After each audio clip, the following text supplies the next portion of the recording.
দেখো বন্ধুরা, আমরা একটা পোলাও রান্না করে খাবো। কীভাবে খাবো সেটা দেখাচ্ছি। কাতলা মাছ, কাঁচা লঙ্কা, পেঁয়াজ, কিশমিশ, বাদাম আর গোবিন্দভোগ চাল। এখন এই যে সরষের তেল দিয়ে আগে মাছের মাথাটা ভেজে নেব।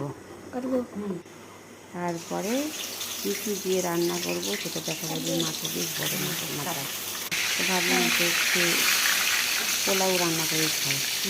তো এই যে মাছের মাথাটা ভেজে নিলাম। তারপরে এখন এই গরম তেলে, এই তেলে দিয়ে দেবো।